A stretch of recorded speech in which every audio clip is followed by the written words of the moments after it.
Bienvenue à cette nouvelle formation de Maelstrom. Aujourd'hui, nous recevons un grand criminaliste québécois, Walid Hijazi, pour nous parler de sujets controversés, en partie, particulièrement aux yeux du grand public, celui de l'absolution. Maître Hijazi, bienvenue chez Maelstrom. Salut. Bon, d'abord, évidemment, il y a plusieurs qui nous écoutent. Je l'ai dit un peu d'entrée de jeu, hein, le concept d'absolution en soi est relativement controversé dans l'optique où on se dit comment ça se fait qu'on accorde cette espèce de deuxième chance, en quelque sorte, disons ça comme ça. Il y a des volets très philosophiques et aussi des volets pratiques. On va couvrir l'ensemble du dossier, mais dans un premier temps, on va expliquer aux profanes, quand on parle d'absolution, on parle de quoi précisément? Alors, c'est une mesure sententielle, c'est au niveau de la peine. Alors, un individu qui est accusé d'un crime et qui est éventuellement reconnu coupable, après un procès, souvent on plaide coupable dans l'espoir d'obtenir une absolution. Alors, la personne, elle est coupable au sens de la loi, elle doit recevoir une peine.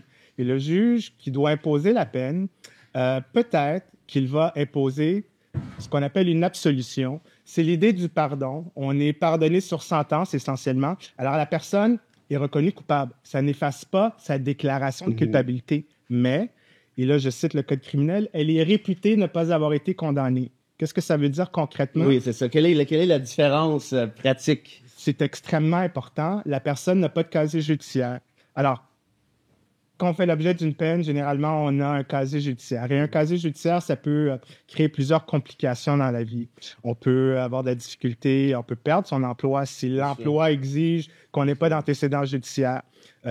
Les États-Unis oublient ça. C'est ce que j'allais dire, oui, aller aux États-Unis. Oublie ça. À part une première infraction de conduite avec les facultés affaiblies, tous les autres crimes peut être interprété comme ce qu'on appelle, au sens de la loi américaine, un crime de turpitude morale. Ça donne une raison douanier de ne pas te laisser rentrer. Comment on traduit ça, de turpitude morale, selon les États-Unis? Ben exactement. C'est très vague, c'est très abstrait. C'est en lien avec la mauvaise moralité. Alors, tu es une mauvaise personne, donc tu es indésirable sur notre territoire. Genre, si vous êtes accusé de 91 chefs d'accusation, vous n'avez aucune chance de devenir président des États-Unis. Mais ça va être difficile d'avoir une absolution aussi. Okay. Alors, bref. À la banque, les assurances, en matière de logement, avoir un casier judiciaire, c'est un fardeau dans la vie. Et au niveau de l'absolution, tu es reconnu coupable, mais tu n'auras pas de casier judiciaire. Alors, on est essentiellement pardonné au stade de la sentence. C'est pas une mesure exceptionnelle, mais ça doit répondre à certains critères. C'est pas tous les crimes qui sont assujettis à l'absolution. Grosso modo, disons de manière les plus fréquentes, quels seraient les crimes pour lesquels on a une chance de s'en sortir au niveau de la sentence avec une absolution? Règle générale, on parle de quelqu'un qui n'a pas d'antécédent judiciaire et qui a été reconnu coupable dans l'échelle des crimes les moins graves. Mais encore une fois, c'est pas exceptionnel. Alors, concrètement, les critères, le juge doit voir si c'est pas un crime qui est passible d'un emprisonnement de 14 ans ou plus. Alors, tous les crimes sont passibles d'un maximum. Ça va être 5, 10, 14, perpétuité. 14, c'est quand même assez élevé. C'est ce que j'allais dire, 12 ans, quand même, une absolution sur le coup, c'est quelque chose, non? Oui, mais la limite doit être passible de 10 ans. Si c'est 14 ans et plus, t'es pas admissible à l'absolution. Okay. Alors, ça enlève quand même la fraude. Tu sais, souvent, des gens vont vivre La plupart des crimes s'inscrivent dans un contexte. Hein. C'est rare que quelqu'un se lève le matin et se dit « Aujourd'hui, j'ai envie de commettre une infraction ». Il y a toujours un contexte de vie qui amène un passage à l'acte. Souvent, des gens vont vivre des difficultés économiques, vont voir une opportunité et se livrer à une fraude. La fraude, c'est passible de 14 ans, c'est pas admissible à une absolution. Production de stupéfiants, trafic de cannabis illégal, tout ce qui est crime sexuel contre des enfants. Alors, beaucoup de crimes sont admissibles. Donc, on exclut quand même une portion. Mais il y en a quand même qui sont pas admissibles. Il faut pas de peine minimale. Hein? Fait qu'une peine minimale, le juge est menotté, il peut pas aller en dessous de la peine minimale. Alors, par exemple, conduite avec les facultés affaiblies, une première infraction de conduite avec les facultés affaiblies, et on en voit beaucoup. Des fois, on prend un verre de trop, on a mal mesuré, on conduit. Donc, il pourrait y avoir une absolution. Il ne peut pas en avoir. Oh, voilà. Peine minimale. Alors, OK, d'accord. Donc, OK, pardon. Conduite avec les facultés affaiblies, je veux pas dire que c'est le crime de monsieur, madame, tout le monde, mais on en voit souvent. Un peu quand même. Et, mais s'il y a une peine minimale, le juge est menotté, même s'il te trouve sympathique et réalise que tu vas avoir des complications, il est obligé. Ça vient avec une suspension de permis obligatoire d'1 an, une amende. Alors, peine minimale, pas d'action. Ce seraient les crimes par excellence où, façon de parler, évidemment, où une absolution est, disons, a des fortes chances de succès. c'est pas catégorisé comme tel. Ça va vraiment dépendre des particularités de chaque affaire. Vous le savez, en droit, on dit chaque cas est un cas d'espèce. Bien sûr. De votre expérience. Quel type de crime vous êtes avec un client dans votre bureau? Ça, par expérience, oubliez ça. Ça, par contre... Là où ça va être beaucoup plus difficile, à la lumière d'une revue que j'ai faite de toute la jurisprudence qui a été rendue en matière d'absolution dans les dernières années, c'est fascinant, l'absolution, parce que c'est l'idée du pardon. Hein. C'est l'idée de la... C'est le pardon immédiat, en quelque sorte. Un pardon au sens de la loi sur la réhabilitation, s'il faut attendre plusieurs années, remplir un formulaire, les envoyer. Là, ça se passe au stade de la détermination de la peine. Le juge donne une deuxième chance. Là où ça va être difficile, pour répondre à la question, en matière de crimes sexuels, ça va être très difficile. Il y a un jugement récent de la Cour d'appel qui a fait couler énormément d'encre, la décision Hull. C'était un jeune homme qui est ingénieur, qui s'est livré à une agression sexuelle et qui a pris des photos là, de sa victime alors qu'elle était nue. Il avait eu une absolution, c'est allé en appel, puis la Cour d'appel, dans un long jugement, casse l'absolution et lui a imposé 1 an de prison.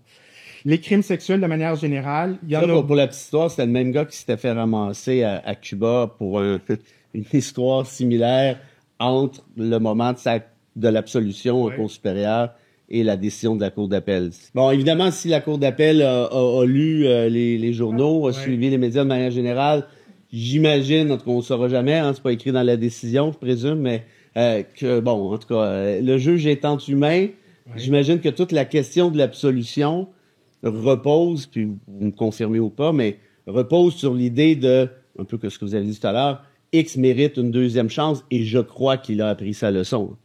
Ce qu'il faut comprendre en matière d'absolution, c'est qu'il ne faut pas que ce soit passible de 14 ans, il ne faut pas qu'il y ait de peine minimale.